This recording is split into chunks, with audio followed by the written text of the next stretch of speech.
अस्सलामु अलैकुम रहमतुल्लाह। ये सवाल काफ़ी पॉइंटेबल है और हमारे उलमा से बार बार पूछा जाता है, क्या हज़रत मातम कर सकते हैं, क्या मातम करना जायज़ है। और ये लोग ये एतराज़ करते हुए कहते हैं हज़रत हम तो गमे हुसैन में करते, फिर तो जायज़ ही होना चाहिए शरीयत में। इस किस्म के सवाल पूछते हैं, मैं क्या ही बताऊँ। और इसका जवाब हमने पहले दिया है, लेकिन फिर भी अब महीना शुरू हो गया है तो जवाब दे दूँ ताकि आपके लिए आसानी और आप मेरी बातों को समझें और सुने और समझें की तरफ ले जा रहा हूँ, जिस जानिब इशारा कर रहा हूँ और जिस मकसद को आपके सामने शेयर कर रहा हूँ, आप उस बात को समझे। शरीयत मुस्तफ़ा का क्या हुक्म है उसे भी आप समझे। और इसके ताल्लुक़ से एक हदीस पाक भी आपके सामने मैं कोट करूँगा ताकि आप समझ पाएँ मैं कहना क्या चाह रहा हूँ।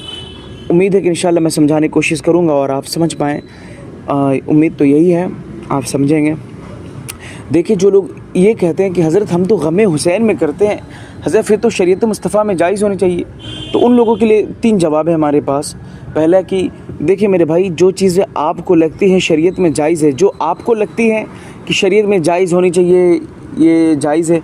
ज़रूरी नहीं कि वो चीज़ें शरीयत में जायज़ ही हो। हमारे और आपकी पसंद, जो हमारी और आपकी पसंद है, ज़रूरी नहीं कि ये पसंद शरीयत में जायज़ हो। शरीयत का जो हुक्म है, जो अमल है, उसके अकॉर्डिंग हमें ज़िंदगी को गुजारेंगे तो सही है मामला।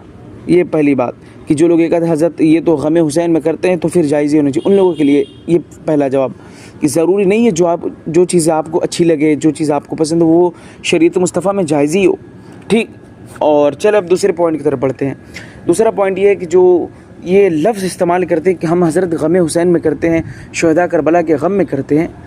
देखिए, गम में जो लोग मनाते हैं, जो आवाम जो हमारी गम मनाती है, वो 2 किस्म की होती है। पहला कि लोग गम इसलिए मनाते हैं कि जो शख्स मर गया हो, और लोग ये गम मनाते हैं कि जो ज़ाहिरी तौर पे इंतकाल किया हो, बातिनी तौर पर बाहयात है, उसके लिए भी लोग गम मनाते हैं। और हत्ता कि इसमें बड़ा डिफरेंट है। अब ये लोगों का, अब इसमें जो जवाब है वो भी आप सुन लें। पहली बात कि आप जो ये लफ्ज़ इस्तेमाल कर रहे हैं कि हम हज़रत गमे हुसैन में हम मातम कर रहे हैं, फिर तो जायज़ होना चाहिए। पहली बात कि गम हम उसका नहीं करते जो ज़िंदा है, ज़िंदों के लिए हम गम नहीं किया करते, ये अलग बात है। ज़ाहिरी तौर पे मौला इमाम हुसैन पाक आप शहीद इज़हार फ़ानी साहब पर्दा फरमाए, लेकिन अल्हम्दुलिल्लाह मेरे इमाम ज़िंदा हैं और हम ज़िंदों की गम नहीं किया करते। गम तो वो करे जिसका हुसैन मर गया, गम वो करे जिसका इमाम हसन मर गया, गम वो करे जिसका इमाम ज़ैनुल आबिदीन मर गया, गम वो करे जिसका इमाम अली अकबर, इमाम अली असग़र मर गए। हमारे लिए अल्हम्दुलिल्लाह ये सारे शुहदा बाहयात है, यानी मौला इमाम हुसैन पाक के साथ बाहयात है, बशर्त तयका ज़ाहिरी तौर पर हमारी निगाहों के सामने नहीं। अल्हम्दुलिल्लाह आप बाहयात हैं और जो शुहदा करबला हैं वो भी बाहयात हैं। इसलिए कि अल्लाह के नेक बंदे ये मरा नहीं करते, ये अपनी कब्रों में ज़िंदा हुआ करते हैं, ये मरते नहीं है। और हम जिंदों के लिए गम नहीं करते, गम तो मुर्दों के लिए किया जाता है, जिंदों के लिए नहीं। और हमारी ये जो अइम्मा है ये तो बाहयात है अल्हम्दुलिल्लाह। नवासे रसूल, शहज़ादा अली, शान इस्लाम, ये जो हमारे इमाम हैं, मौला इमाम हुसैन पाक, मौला इमाम हसन मुज्तबा, मौला इमाम ज़ैनुल आबिदीन, इमाम अली असग़र पाक, इमाम अली अकबर पाक, ये सारे लोग बाहयात अपनी कब्रों में। और हम जिंदों के लिए गम नहीं मनाते, मुर्दों के लिए गम मनाया जाता है। ये उन लोगों के लिए हो गया जो लोग ये कहते थे कि हम गम हुसैन में मनाते हैं। अब तीसरा पॉइंट ये है कि शरीयत का क्या है। पहली बात की हमने बताया था कि शुरू में मैं एक हदीस पाक भी पेश करूँगा, तो ज़रूर पेश करूँगा, आप सुनिएगा। देखिए, जो लोग ये कहते हैं कि मातम कर सकते शरीयत मुस्तफ़ा में, ये सारी चीज़ों नाजायज़ हराम है, इसलिए कि ये शियों का तरीका है। शिया मनाते हैं, गम ज़ाहिर करते, और शिया पहली बात कि मुसलमानी नहीं है, उनका ईमानी साबित नहीं है, और ये शियों का तरीका है, दूसरे कौम का, दूसरे लोगों का तरीका है। और अल्लाह के रसूल सल्लल्लाहु अलैहि वसल्लम ने फरमाया कि जो शख्स जिस कौम की मुशाबियत करेगा उस शख्स को उसी कौम के साथ उठाया जाएगा। ये हदीस पाक का मफ़हूम है। ये हदीस पाक इस तरह की है कि मन तशब्बह बिकौमिन फहुव मिनहुम, ये हदीस पाक है और इसका हमने मफ़हूम आपके सामने बयान किया। तो उन लोगों के लिए जवाब है जो कहते हैं कि क्या शरीयत मुस्तफ़ा में जायज़ है, क्या शरीयत का क्या हुक्म है।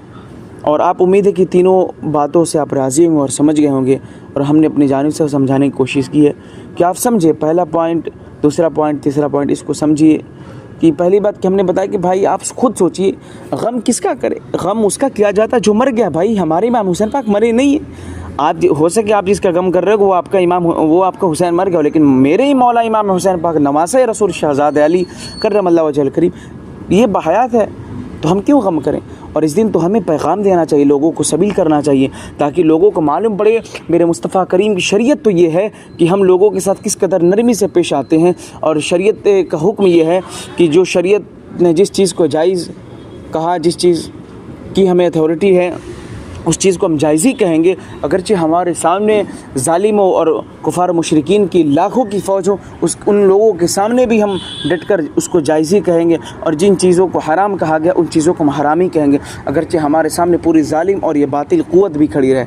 अल्हम्दुलिल्लाह मज़हब इस्लाम हमें हक़ और सच बोलने की ये हमें तालीम देता है, और शरीयत मुस्तफ़ा में हमें बज़ाब्ते तौर सारी चीज़ों की हमें तरबियत की गई है। उसके बावजूद भी अगर कोई शख्स छोड़ता है तो मैं समझता हूँ उससे बड़ा नाअहल और कोई अहमक हो ही नहीं सकता।